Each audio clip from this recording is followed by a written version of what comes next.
नमस्कार, मैं हूं मयंक ठाकुर और इस वक्त की बड़ी खबर के साथ शुरू करते हैं। हमारे साथ चर्चा के लिए मौजूद हैं वित्तीय एक्सपर्ट और कैग छत्तीसगढ़ के पूर्व सलाहकार सीए अमित चिमनानी जी। सबसे पहले ईटीवी भारत में आपका स्वागत है। बहुत बहुत शुक्रिया। जिस तरह से आज देश की बड़ी खबर है, केंद्रीय वित्त मंत्री निर्मला सीतारमण ने बजट पेश किया है, यूनियन बजट पेश किया है और इस बजट को लेकर देश भर की उम्मीदें टिकी हुई हैं, देश भर के लोगों की नजरें टिकी हुई हैं। तमाम विषय को लेकर हम चर्चा करते हैं। सबसे पहले बताना चाहेंगे कि केंद्रीय मंत्री निर्मला सीतारमण ने आज केंद्रीय बजट पेश किया है। 1 घंटा 50 मिनट तक के उन्होंने भाषण देकर यह बजट की अपनी प्रस्तुति की है और ये बजट को कहा जा सकता है हेल्थ और इंफ्रास्ट्रक्चर को विशेष ध्यान दिया गया है। चूंकि कोविड का दौर है और कोविड के दौर में देश भर में जिस तरह से कोविड वैक्सीनेशन चल रहा है, तो निश्चित तौर पर यह पूरा बजट भी हेल्थ को लेकर ज़्यादातर फोकस किया है। इन तमाम मसलों को लेकर हम चर्चा करते हैं अमित जी से।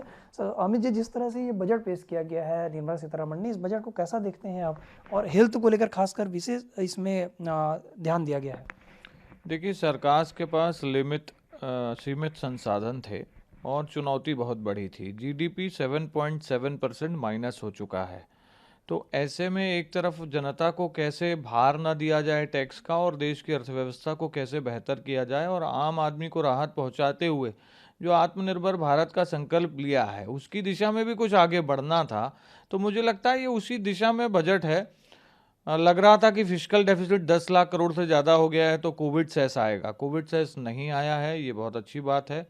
कुछ एक चीज़ों में इंपोर्ट ड्यूटी बढ़ाई गई है, लेकिन सोने चांदी स्टील और कॉपर में ड्यूटीज़ को कम भी कर दिया गया है, तो ये बहुत अच्छी बात है। नए टैक्सेस कुछ दिख नहीं रहे हैं। और जो आपने कहा कि विश्व ने अभी एक त्रासदी देखी जिसमें जिसके पास जितनी भी स्वास्थ्य की सुविधाएं थी वो कम पड़ गई थी। लोग जो है अस्पतालों में भर्ती नहीं हो पा रहे थे, तो इसलिए सरकार ने पिछले स्वास्थ्य बजट का 137% बजट इस बार स्वास्थ्य सेवाओं को दिया है। नए बहुत 17 नए बड़े सेंटर्स खोलने की बात कही है, वेलनेस सेंटर्स, और जिलाओं में भी ये बहुत सारे हॉस्पिटल्स खोलने की बात इन्होंने की है। तो एक इनका जो प्राथमिकता थी वो हेल्थ को लेकर के थी और दूसरी इंफ्रास्ट्रक्चर को लेकर के। इस बार थोड़ा ज़्यादा ही हैरान करने वाला ऐलान आया है। हजारों किलोमीटर की सड़कें बनाने के लिए प्रावधान किए गए हैं और परिवहन को 2 लाख करोड़ रुपए से ज़्यादा का बजट अलॉट किया गया है। असम, तमिलनाडु, बंगाल जैसे प्रदेशों में तो बहुत सारे कॉरिडोर बनाने की बात की गई है और 8,500 किलोमीटर के राजमार्ग बनाए जाएंगे। तो इससे क्या होगा कि जो बुनियादी सुविधाएं नहीं होने से निवेश नहीं होता वो भारत में बढ़ेगा। ट्रांसपोर्टेशन के लिए समय कम लगेगा, तो निश्चित तौर पर उससे जो कॉस्ट आती है ट्रांसपोर्टेशन की उसमें कमी आ जाएगी और इसका डायरेक्ट बेनिफिट जो है वो जनता को और निवेशकों को होगा। जी अमित जी, जिस तरह से हेल्थ सेक्टर की बात की जाए तो निर्मला सीतारमण के इस बजट पे हम देखे हैं कि कोविड वैक्सीनेशन पे 2021-22 में 35,000 करोड़ तक खर्च किए जाएंगे। जरूरत पड़ी तो फंड और ज़्यादा बढ़ाया जा सकता है, इस तरह की बात उन्होंने अपने बजट में कही है। वहीं मिशन पोषण अभियान जो शुरू किया जाएगा राष्ट्रीय स्तर पर, कहीं ना कहीं मिशन पोषण अभियान की जरूरत देश भर के साथ साथ छत्तीसगढ़ में भी रही है। छत्तीसगढ़ में मलेरिया मुक्त बस्तर और कुपोषण अभियान को लेकर लगातार बात की जाती रही लंबे समय से। तो छत्तीसगढ़ के लिहाज से ये सब अभियान कितने फायदेमंद लगते हैं? बुनियादी स्वास्थ्य सुविधाओं को डेवलप करना कितना ज़्यादा जरूरी समझते हैं? देखिए, बहुत अच्छा आपने सवाल पूछा। छत्तीसगढ़ में भी इसका फ़ायदा होगा। जो न्यूट्रिशन की बात की है सरकार ने, निश्चित तौर पर यहाँ के लोगों को भी अच्छा खाना मिले, चाहे वो किसी भी वर्ग का आदमी हो। छत्तीसगढ़ तो आदिवासियों का प्रदेश है, तो ऐसे में उनके लिए पौष्टिक आहार और पोषण की व्यवस्था करना सरकार ने एक अच्छी प्राथमिकता दिखाई है, तो इसका फ़ायदा छत्तीसगढ़ को भी मिलेगा। और हेल्थ सेक्टर्स के अलावा जो वैक्सीनेशन के लिए 35,000 करोड़ है, इससे जनता को समझ में आता है कि वैक्सीनेशन के लिए सरकार कितनी ज़्यादा गंभीर है। और साथ ही आपने भी मेंशन किया, सरकार ने कहा है 35,000 करोड़ अगर कम पड़ेगा तो इसके बाद हम और पैसा देंगे इस क्षेत्र को। और उन्होंने 50,000 करोड़ रुपए जो नए रिसर्च के काम होंगे उसके लिए भी अलॉट किया है। जैसे कि 2 वैक्सीन्स हमारे वैज्ञानिकों ने बना ली हैं, इससे पूरे भारत का नाम पूरे विश्व में गौरवान्वित हुआ है। तो इसके लिए 50,000 करोड़ रुपए और वैज्ञानिकों के लिए दिए गए हैं ताकि वो और अच्छे रिसर्च कर सकें। जी। अच्छा, चूँकि अब हेल्थ के बाद बात आती है किसानों के लिए, एग्रीकल्चर सेक्टर, चूँकि भारत की अर्थव्यवस्था जो है वो कहीं न कहीं किसानों और खेती-किसानी को लेकर डिपेंड करती है, और चूँकि किसानी का मसला इसलिए और ज़्यादा भी इम्पोर्टेंट हो जाता है कि पूरे देश में आज किसान आंदोलन की गूंज चल रही है। देश भर में किसान आज कहीं न कहीं मिनिमम सपोर्ट प्राइस की बात कर रहा है। केंद्रीय जो कृषि बिल है इसको लेकर विरोध कर रहा है। तो कहीं न कहीं इस बजट में हम देखे हैं कि किसान क्रेडिट जो टारगेट है उसको 16 लाख करोड़ का है। इसे ऑपरेशन ग्रीन स्कीम के तहत खराब होने वाली फसलों को लेकर विशेष प्लानिंग की गई है, जिसमें 22 फसलों को भी शामिल किया गया है। क्या लगता है किसानों के लिए किस तरह से ये जो खराब होने वाली फसलें हैं वो बड़े पैमाने पर नुकसान पहुंचाती थी, इससे किसानों को कितना राहत मिल पाएगा? किसानों को तीन तकलीफें मेजरली हैं। एक, उनकी जो उपज है वो सही दाम में खरीद हो जाए, तो सरकार ने फोकस रखा है एमएसपी पे। उन्होंने कुछ आंकड़े दिए आज, खास करके धान के लिए उन्होंने बताया कि धान की खरीदी अभी जारी है। 1,72,000 करोड़ रुपए सरकार सिर्फ एमएसपी पे धान की खरीदी के लिए पैसा देगी, ये उन्होंने मेंशन किया। साथ ही गेहूं के लिए उन्होंने दो आंकड़े रखे, पिछले वर्ष का 62,000 करोड़ का, और उससे भी ज़्यादा इस वर्ष गेहूं की एमएसपी पे खरीद से 75,000 करोड़ रुपए वो किसानों को देने वाली है। कपास के लिए भी 1,000 करोड़ की उन्होंने बात कही है। 1,000 नई मंडियां वो बनाने वाले हैं, इसके लिए भी उन्होंने बात की, और ग्रामीण इंफ्रा में भी 40,000 करोड़ का वो फंड देंगे। अभी आपने एक स्पेशल बात कही कि किसानों का जो 16.5 लाख करोड़ रुपए का जो फंडिंग का एक प्रावधान है, वो एक बहुत बड़े महाअभियान की तरह देखा जाना चाहिए, क्योंकि जो पुरानी सरकारें थी वो 6 लाख 7 लाख करोड़ तक ही फंडिंग कर पाई थी किसानों को, लेकिन अब 16.5 लाख करोड़ रुपए अगर किसानों को मिलते हैं तो निश्चित तौर पर उससे वो अपने एग्रीकल्चर को और मजबूत बनाएंगे, फसल का उत्पादन बढ़ेगा, एक्सपोर्ट्स बढ़ेगा, और किसान ज़्यादा उपज बेच करके ज़्यादा पैसा कमा सकेगा।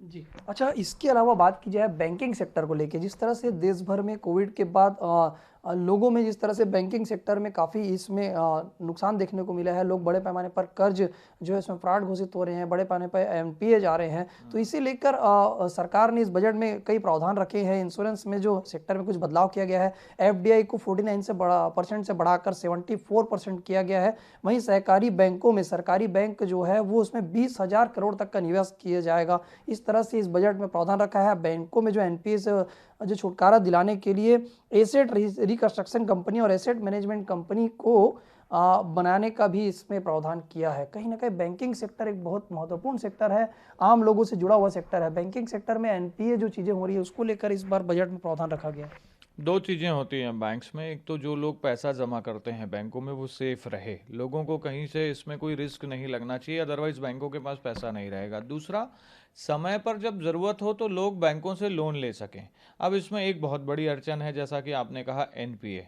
जब से ये सरकार आई है इसने एनपीए के रिकंस्ट्रक्शन के लिए बहुत काम किया है, 4 लाख करोड़ रुपए की रिकवरी भी की है, और पहले एनपीए को रिकॉग्नाइज ही नहीं किया जाता था। तो अब एनपीए ना सिर्फ रिकॉग्नाइज हो रहा है बल्कि उसकी रिकवरी के लिए भी कदम उठाए जा रहे हैं, और साथ ही साथ अगर ज़्यादा एनपीए हो जा रहा है कहीं पे, वो बैंक अगर तकलीफ के दौर से गुजर रही है तो उसको सरकार मदद करती है। इस बजट में भी उसने 20,000 करोड़ रुपए सरकारी बैंकों के एनपीएस को कम करने के लिए प्रावधान किया है, जो मुझे लगता है सरकारी बैंकों को बहुत बड़ी मजबूती देगा, और सरकारी बैंकें पहले से बेहतर कस्टमर केयर के काम कर सकेंगी। जी। अब बैंकिंग के बाद बात आती है एजुकेशन की। एजुकेशन जिस तरह से देश भर में एजुकेशन को लेकर कहीं ना कहीं बड़े प्लान की बात इस बजट में दिखती है। एनजीओ, राज्य सरकारों, प्राइवेट सेक्टर की मदद भी ली जाएगी। 100 नए सैनिक स्कूल खोलने का भी इसमें प्रावधान रखा है। लद्दाख में हायर एजुकेशन के लिए लेह सेंट्रल यूनिवर्सिटी बनाने का ऐलान किया गया है। अनुसूचित जाति के 4 करोड़ बच्चों के लिए 6 साल में 35,219 करोड़ रुपए खर्च करने का प्रावधान इसमें रखा है। आदिवासी बच्चों के लिए पोस्ट मैट्रिक स्कॉलरशिप लाई जा रही है। छत्तीसगढ़ की बात की जाए तो पोस्ट मैट्रिक स्कॉलरशिप जैसी चीज़ें वैसे तो पहले से ही राज्य सरकारों के माध्यम से चलाई जा रही है, लेकिन आदिवासी क्षेत्रों में 750 एकलव्य मॉडल स्कूल बनाने का इसमें प्रावधान रखा गया है। क्या लगता है कि एजुकेशन सेक्टर में कितने अमूलचूल परिवर्तन होंगे, इसका लाभ कितना मिल सकता है मुझे? देखिए, शिक्षा व्यवस्था पूरी तरीके से बदल जाएगी। एक तो शिक्षा नीति नहीं आ गई है, दूसरा इसमें मैं देख रहा हूँ कि छोटे बच्चों के स्कूल हो या हायर एजुकेशन, दोनों के लिए प्रावधान है। हायर एजुकेशन के लिए एक कमीशन बनने वाला है जो ये देख रेख करेगा कि पढ़ाई के लिए क्या ज़रूरी चीज़ें हैं, सिलेबस कैसा है, बाकी भी चीज़ें देखेगा। तो ये शिक्षा के लिए बहुत महत्वपूर्ण चीज़ होगी। और हम देख रहे हैं आज भी 70 साल हो गए, सरकारों ने प्रयास किए, लेकिन कई लोग ऐसे हैं जो आज भी शिक्षा से दूर हैं। सरकार ने उन लोगों की चिंता, पिछड़े वर्ग की चिंता की है, दलित बच्चों की चिंता की है। और ऐसे बच्चों की संख्या कोई छोटी संख्या नहीं है, 4 करोड़ लोगों के लिए व्यवस्था है और 35,000 करोड़ रुपए खर्च करने का प्रावधान है। तो लगता है कि अंतिम पंक्ति में खड़े अंतिम व्यक्ति तक जाने का एक प्रयास है। मुझे लगता है इस प्रयास की मैं सबसे ज्यादा प्रशंसा करना चाहूंगा। अब चूंकि जिस तरह से बजट में तमाम सेक्टर की बात होती है, लेकिन आम मध्यम वर्गीय और जो सरकारी कर्मचारी हैं, इनको टैक्स को लेकर काफ़ी उत्सुकता होती है। टैक्स को लेकर इस बजट में कैसा रहा है? 6 साल और गंभीर मामलों में 10 साल के बाद भी केस खोले जा सकते हैं टैक्स रीअसेसमेंट के।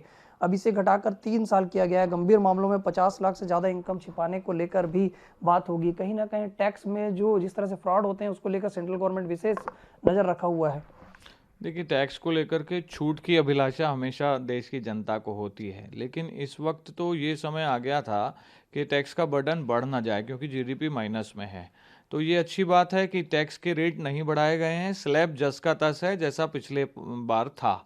लेकिन टैक्स से संबंधित बहुत सारे दूसरे ऐलान हैं जो आम आदमी को राहत देंगे। जैसे सबसे पहले 75 साल से ज़्यादा उम्र के जो एसएससीज हैं, जो लोग हैं जिनकी सिर्फ पेंशन और इंटरेस्ट की इनकम है, अभी तक उनको बाध्यता होती थी कि वो इनकम टैक्स का रिटर्न भरें, एक कंप्लाइंस करना पड़ता था, एक बोझ होता था। अदरवाइज उनको टीडीएस रिफंड भी नहीं मिलता था, पेनाल्टी की भी दिक्कत आती थी। तो वो एक मानसिक तनाव सीनियर सिटीजन्स का इस सरकार ने ख़त्म किया। अब उनको रिटर्न भरने की ज़रूरत नहीं है। दूसरी चीज़, बहुत सारे विवाद, बहुत सारे केसेस चलते हैं। इनकम टैक्स विभाग टैक्स निकालता है, व्यापारी कहता है मेरा टैक्स नहीं निकलता, 10, 12, 15 साल वो केस चलता है। इससे दोनों की हानि होती है, विभाग की भी और व्यापारी की भी। तो एक विवाद से विश्वास स्कीम लेकर के आया विभाग जिसमें उसने 10 साल 15 साल पुराने केसेस को सेटल किया। 85,000 करोड़ रुपए की टैक्स रिकवरी भी हुई। ये बड़े लोगों के लिए भी था। अब छोटे व्यापारियों के लिए इस बजट में आया है कि एक कमेटी बनेगी, डिस्प्यूट रेजोल्यूशन कमेटी, जो छोटे व्यापारियों की मदद करेगी, उनके जो डिस्प्यूट्स हैं उनको हल करने में, उनका मानसिक तनाव कम करने में प्रयासरत रहेगी। तो एक बहुत ही अच्छा वेलकम स्टेप यहाँ दिखाई दे रहा है। टैक्स प्रपोजल्स में एक और खास बात है, जो ऑडिट की लिमिट थी 5 करोड़ रुपए की, वो लिमिट अब 10 करोड़ कर दी गई है, सब्जेक्ट टू कि वो व्यापारी 95% का जो ट्रांजैक्शन है वो डिजिटली करेगा, चेक के माध्यम से करेगा। तो वो एक बहुत बड़ा कंप्लायंस भी कम होगा।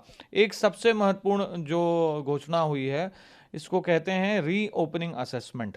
जो पहले 6 साल तक, यानी कि अगर मैं आज रिटर्न भरता हूं तो आने वाले 6 साल तक उस रिटर्न को खोला जा सकता है और उस रिटर्न से संबंधित कुछ भी टैक्स आपसे मांगा जा सकता है, कोई कागज मांगा जा सकता है। तो सरकार ने ये सोचा कि ये 6 साल की लिमिट बहुत बड़ी है, वास्तव में तकलीफ थी। अब उस लिमिट को 6 साल से 3 साल कर दिया। मतलब आज मैं रिटर्न भरता हूं और 3 साल तक मेरा केस नहीं खुला तो फिर मेरा केस नहीं खुलेगा, मैं निश्चिंत हो जाऊंगा कि इस साल का मेरा केस नहीं खुलने वाला है।